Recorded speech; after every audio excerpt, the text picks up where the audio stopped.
رشید ذہین ہے، اس جملے میں ذہین کیا ہے؟ ذہین کوالٹی ڈیفائن کرتا ہے تو ذہین صفت ہے. بلی نے چور کو پکڑا، اس جملے میں فعل کیا ہے؟ دیکھیے تین چیزوں کا دھیان رکھیے گا. فعل جو ہوتا ہے وہ ہمارا کام، ٹھیک ہے، اور دوسرا فاعل. فاعل کہتے ہیں کام کے کرنے والے کو، کام کے کرنے والے کو، کرنے والے کو، ٹھیک ہے. اور اس کے بعد ہوتا ہے مفعول. مفعول کہلاتا ہے جس پر کام کیا جائے یا جس پر کام صادر ہو، جس پر کام صادر ہو، جس پر کام صادر ہو، یعنی کہ جس پہ کام کیا جائے. جیسے بلی نے چوہے کو پکڑا تو بلی یہاں پہ فاعل ہے جو کام کر رہی ہے، پکڑنا یہاں کام ہو رہا ہے اور یہ کام چوہے پہ ہو رہا ہے تو چوہا یہاں مفعول ہے. لیکن ہم سے پوچھا گیا ہے کہ بلی نے چوہے کو پکڑا، اس جملے میں فعل کیا ہے؟ ٹھیک ہے، تو فعل یعنی کہ کام کیا ہے، تو فعل اس جملے میں پکڑا ہے. مجید لکھ رہا ہے، اس جملے میں مجید فاعل ہے یا مفعول؟ مجید کام کرنے والا ہے تو obviously اس جملے میں مجید جو ہے وہ فاعل ہے. آگے بڑھتے ہیں. اس پر بتایا گیا ہے میں نے کھانا کھایا. کھانا کھانے کی بات ہو رہی ہے لیکن پیچھے ماضی میں کھایا گیا ہے، ابھی تو کھایا نہیں جا رہا تو وہ فعل حال میں آئے گا جو پریزنٹ کی بات کریں گے ہم. لیکن یہ کہہ رہا ہے کہ میں نے کھانا کھایا یعنی کہ کھانا کھا لیا ہے تو یہ جملہ فعل ماضی ہے. اس کے بعد سوال نمبر 5 میں آپ سے پوچھا گیا ہے کہ درج ذیل الفاظ میں سے واحد کے جمع لکھیے. واحد فکر، افکار، عمل، اعمال، آلہ، آلات، کلی، کلیات، یا اگر کلی ہے تو کلیات. ٹھیک ہے، تو چلیے اب بات کرتے ہیں نیکسٹ کانسیپٹ کی. ضد ازداد لکھیے. جیسے سلیقہ، ضروری، اندرونی اور دن. سلیقہ اس کا اپوزٹ جو آئے گا بد سلیقہ، ضروری غیر ضروری، اندرونی بیرونی، دن اور رات. آگے بڑھتے ہیں اور دیکھتے ہیں. یہاں سے ہم سے پوچھا گیا ہے، کچھ تصویریں دے رکھی ہیں. دیکھیے یہاں پہ کچھ لوگ کھیل رہے ہیں اور وہ ایک فٹ بال کا گیم کھیل رہے ہیں، یعنی کہ یا تو آپ فٹ بال پہ مضمون لکھیں گے یا یہاں پہ کھیلوں کی اہمیت کے اوپر مضمون لکھا جا سکتا ہے. تو یہاں جیلے ڈل کی ایک تصویر آپ کو دکھائی گئی ہے، تو جیلے ڈل کے نظارے جو ہیں وہ آپ دیکھ سکتے ہیں. ان میں ایگزیکٹلی یہ کھیلوں کی اہمیت ہے جس کا مضمون آپ کے سامنے لکھا ہوا ہے. آپ بڑی آسانی سے اس کا اسکرین شاٹ لے سکتے ہیں، یا ایٹ دا اینڈ میں آپ کو بتاؤں گا کہ آپ پی ڈی ایف کیسے ڈاؤن لوڈ کر پائیں گے، جو کہ ڈسکرپشن باکس میں آپ کو دی جائے گی. تو پلیز آپ میک شیور کریں کہ آپ وہاں تک ویڈیو کو ضرور دیکھیں. تو یہ جو ہے کھیلوں کی اہمیت مضمون ہے اور یہ آپ اچھے سے یاد کر سکتے ہیں اور اس کا اسکرین شاٹ لے کر اپنے پاس سیو رکھ سکتے ہیں. اس کے بعد فٹ بال کے اوپر بھی جو مضمون ہے وہ آپ یہاں پہ دیکھ سکتے ہیں، ہم نے لکھا ہوا ہے. اور ایگزیکٹلی ایسا میرا لگ رہا ہے کہ یہ والا پکچر جو ہے فائنل ایگزام میں بھی پوچھا جا سکتا ہے. تو چلیے یہ ہمارا فٹ بال کا ہو گیا. اور اس کے بعد جیلے ڈل. تو جیلے ڈل کے اوپر یہ پورا ایک مضمون جو ہے ہم ایگزیکٹلی لکھ چکے ہیں، تو آپ اس مضمون کو بھی اپنے کاپی میں درج کر سکتے ہیں. چلیے اب بات کرتے ہیں آگے. سوال نمبر 7، درج ذیل الفاظ کو جملوں میں استعمال کیجئے صرف 3 کے، اور اس کے نمبرات بھی 3 ہیں. 3 ہی کرنے ہیں آپ کو، اس میں سے آپ کو ایگزیکٹلی 5 دیے جائیں گے. تو میسر، ہندوستان میں ہر پریوار کو مفت راشن، یہاں پہ مہیا لکھا ہوا ہے لیکن مفت راشن میسر ہے، ٹھیک، یا میسر کیا جا رہا ہے. دلی کوا کو بیکار چھوڑ دینا بڑی کاہلی ہے. تو کوا کو آپ اس طرح استعمال کر سکتے ہیں. اخبارات، جموں کشمیر میں بہت سے اردو اخبارات شائع ہوتے ہیں، یعنی کہ اس طرح سے آپ کو سینٹینس بولنا ہے جہاں پہ ایگزیکٹلی آپ کے پاس وہ ورڈ جو ہے وہ اس میں استعمال ہو. انعام، ہندوستان میں ادبی انعام کسے ملا، یا ادبی انعام، ٹھیک ہے، کسے دیا جاتا ہے. فصاحت، میرا دوست ہمیشہ اپنی بات چیت پرخلوص فصاحت انداز میں، ایک اچھے انداز میں کرتا ہے، ٹھیک. تو چلیے اس کے بعد ہے نیچے دیے گئے لفظوں کو اپنے جملوں میں استعمال کیجئے. یہ ہم نے سٹار میں آپ کو کچھ کوسچنز دے رکھے ہیں کہ یہ جملوں میں آ سکتے ہیں، تو پلیز میک شور کہ آپ یہ جملوں میں اتاریں گے. دریائے توی پر خوبصورت پل تعمیر ہے. پہاڑ برف سے ڈھکے ہوئے ہیں. وطن، میرا وطن بہت ہی خوبصورت ہے. تو اس طرح سے جیسے منظر، سردیوں میں پہاڑوں کا منظر دیکھنے کے لائق ہوتا ہے. چمن میں ہر طرف پھول ہی پھول تھے. چاندنی رات کا سما دیکھنے لائق تھا. آئی بات سمجھ. اس کے بعد جو نیکسٹ کوسچن ہے وہ اگر یہاں پہ آپ دیکھ سکتے ہیں، سوال نمبر 8 ہے. اپنے والد صاحب کے نام ایک ای میل لکھیے جس میں کتابوں کا خرچہ بھیجنے کی بات کری گئی ہو. تو یہاں پہ آپ دیکھ سکتے ہیں اوپر آپ ای میل لکھیں گے، پھر ایگزیکٹلی اس پاپا کو عزت یا باپ کو عزت دی جاتی ہے. محترم قبلہ والد صاحب، آپ کا آج ہی ای میل نامہ میں پڑھا. پڑھ کر دل کو تسکین ہوئی یعنی کہ خوشی ہوئی. یہاں آج کل سردی ہے مگر آپ خوش قسمت ہیں جو جموں شہر میں ہیں جہاں موسم اچھا ہے اور زیادہ سردی نہیں. آپ کو معلوم ہے کہ ہمارا سالانہ امتحان اگست ستمبر 2023 میں ہوا تھا جس کا نتیجہ کل ہی ریڈیو کشمیر سے نشر کیا گیا. آپ کو یہ جان کر خوشی ہوگی کہ ہمیں اس امتحان میں کامیابی حاصل ہو گئی ہے. اب آگے داخلہ لینا ہے, تعلیم کو جاری رکھنا ہے. داخلے کی میعاد صرف 15 دن رکھی گئی ہے. مجھے فیس, کتابوں اور وردی کے لیے رقم چاہیے, اس لیے التماس ہے کہ جتنی جلدی ممکن ہو مبلغہ 1000 روپے بذریعہ ای میل یا گوگل پے پر بھیج کر شکر گزاری کا موقع بخشے. یہاں گھر پر سب خیریت سے ہیں اور میری صحت بھی اچھی ہے, کوئی فکر نہ کرے, گرامہ نامی کا انتظار رہے گا. زیادہ آداب, آپ کا بیٹا اشوک کمار سوری. ٹھیک. اس کے بعد دوسرا خط ہے, اپنے چھوٹے بھائی یا چھوٹے بہن کے نام خط لکھیے جس میں اپنے بھائی یا بہن کو پڑھنے لکھنے کی طرف توجہ دینے کی تلقین کی گئی ہو. تو اس طرح سے خط لکھا گیا ہے. یہ جان کر, یہ خط کا طریقہ اوپر آپ دیکھ سکتے ہیں, یہ جان کر دکھ ہوا کہ آپ نے تعلیم حاصل کرنے سے منہ موڑ لیا ہے اور آوارہ پھر رہے ہیں. آپ جانتے ہیں کہ تعلیم ایک ایسا نور ہے جو مشعل راہ ہے, یہ ایک کرن ہے جو انسان کو اندھیرے سے نکال کر روشنی کی طرف لے جاتی ہے. یہ ایک ایسا سرمایہ ہے جو نہ ضائع ہو سکتا ہے, نہ چور لے جا سکتے ہیں, اور نہ خرچ کرنے سے گھٹتا ہے بلکہ اس میں اضافہ ہوتا ہے. تعلیم سے انسان کا مستقبل درخشاں ہوتا ہے. جو لوگ تمہیں تعلیم چھوڑنے کے لیے کہہ رہے ہیں وہ تمہارے دشمن ہیں. ان کی باتوں پر عمل کرنا اپنے آپ کو تباہ کرنا ہے, اور جو لوگ تمہیں تعلیم حاصل کرنے کی نصیحت کرتے ہیں وہی تمہارے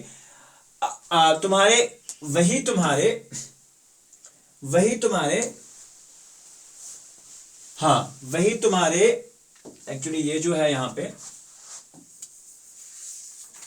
یہ آپ نہیں لکھیں گے تو یہاں سے آپ لکھیں گے وہی تمہارے خیر, ٹھیک ہے, خیر خواہ ہیں یعنی کہ آپ کی خیر چاہنے والے ہیں.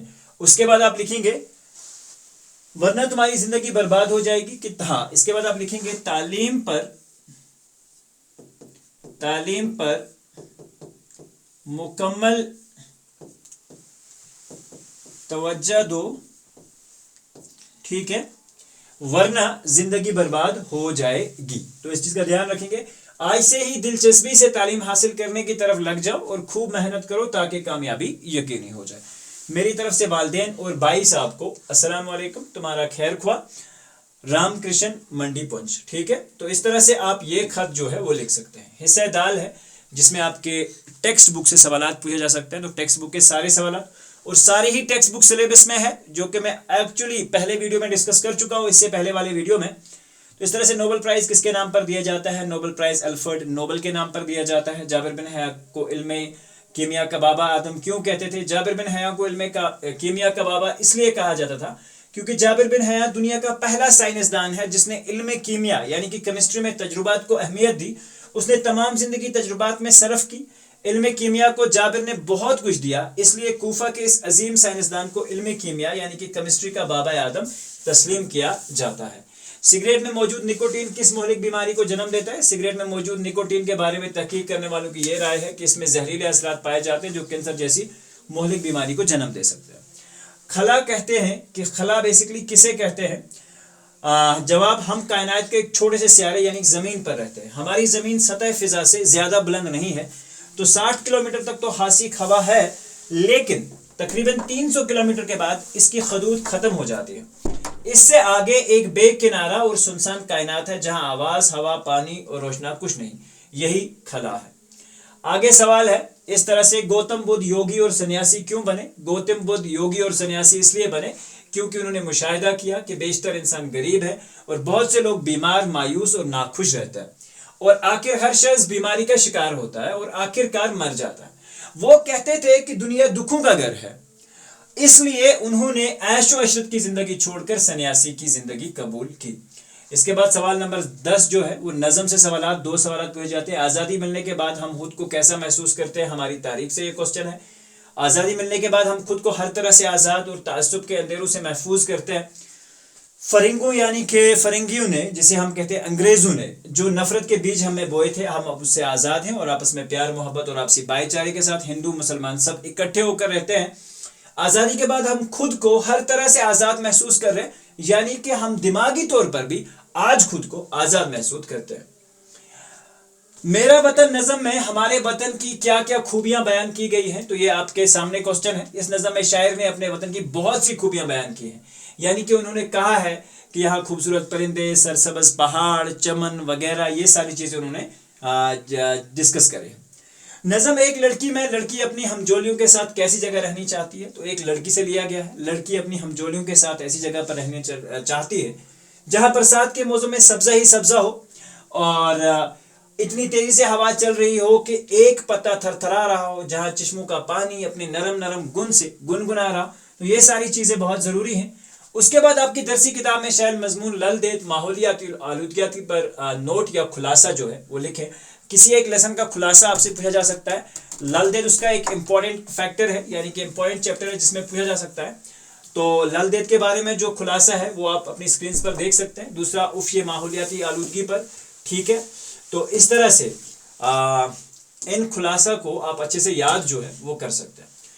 تو چلیے یہاں پر آج کا یہ پیپر ہوتا ہے ختم. ایک اور سیمپل پیپر ہے, وہ بھی ہم ایگزیکٹلی ڈسکس کریں گے آپ کے ساتھ along with its question and answers کے ساتھ.